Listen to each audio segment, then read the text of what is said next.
என் நெஞ்சில் குடியிருக்கும் அன்பான ரசிகர்கள் ரசிகைகள் பெரியவர்கள். தேங்க்யூ நண்பா, தேங்க்யூ. எவ்வளவு வேணாலும் உழைக்கலாங்க, ஆனா வெற்றி அடைஞ்சிட கூடாதுன்றதுக்காகவே ஒரு கூட்டம் உழைச்சிக்கிட்டு இருக்கு.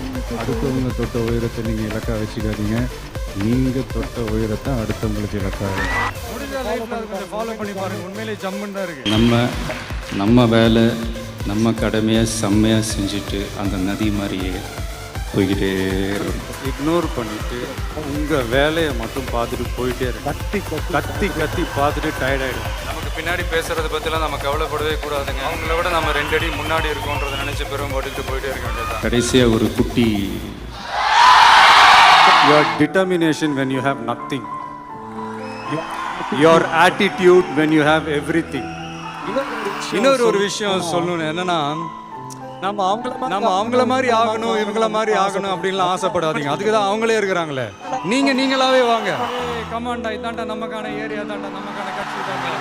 எனக்கு உண்மையா ஒருத்தரை வெறுக்க தெரியும், பொய்யா ஒருத்தரை நேசிக்கவே தெரியாது. என் மூஞ்ச காட்டி தியாகின்னு நான் சொல்லிக்க மாட்டேன், பட் அதே நேரத்தில் சத்தியமாக நான் துரோகியும் கிடையாது.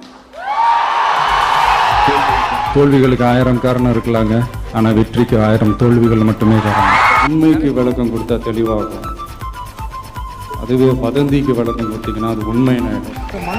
மன்னர் கரெக்டா இருந்தா, ஒரு தலைவன் கரெக்டா ஸ்ட்ராங்கா நல்லவனா இருந்தா ஆட்டோமேட்டிக்கா அந்த கட்சி ஒரு நல்ல கட்சியா இருக்க போது. நமக்கு தான் எல்லாம் தெரியும், மற்றவங்களுக்கு எதுவுமே தெரியாதுன்னு மட்டும் நினைச்சிடாதீங்க. நமக்கு அத்தனையும் கற்றுக் கொடுத்தவர்களே மற்றவர்கள் தான். Kill them with your success, bury them with your smile. கிளம்பி வரும் அடிபட்டு நொந்து நூல். அவன் லீடராமா அரசியல்ல பூந்து விளையாடுங்க, விளையாட்டுல பூந்து அரசியல் பண்ணாதீங்க. அவனுக்கு கீழே நடக்கும் பாருங்க ஒரு சர்க்கார். எவனை எங்க உட்கார வைக்கணுமோ அவனை அங்கங்க கரெக்டா உட்கார வச்சிங்கன்னா, இதெல்லாம் நான் பேசுறது சொல்றது எங்கேயாவது எப்போவோ வாழ்க்கையில் யூஸ்ஃபுல்லாக இருந்தால் எடுத்துக்கங்க, இல்லைன்னா விட்டுருங்க.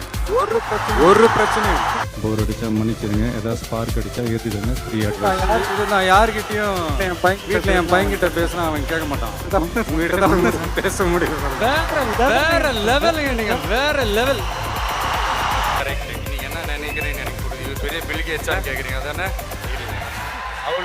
அவ்வளோ பெரிய சீன்லாம் இல்லை.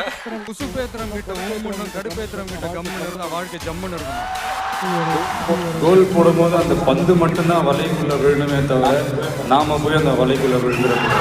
கொடுப்பனைன்னு ஒன்று சொல்லுவாங்கல்ல, அந்த கொடுப்பனை கிடைச்சதுக்கு காரணம் எந்த ஒரு ரத்த சம்பந்தமும் இல்லாமல், எந்த ஒரு எதிர்பார்ப்பும் இல்லாமல் என்னை இங்கே கொண்டாந்து நிறுத்தி இருக்கிற என்னுடைய ரசிகர்கள். நீங்க யாரை சந்தோஷப்படுத்துறதுக்காக இதெல்லாம் நீங்க செய்றீங்களோ அவங்களுக்கே ஒரு கட்டத்தில் உங்களை பிடிக்காம போயிடும். இந்த மாதிரி உங்கள் எல்லாருக்குள்ளேயும் ஏதாவது ஒரு திறமை ஒன்று ஒழிஞ்சிக்கிட்டு இருக்கும். அது என்னென்னு கண்டுபிடிச்சி கைத்தட்டுற நீங்களும் கைத்தட்டல் வாங்கணும்.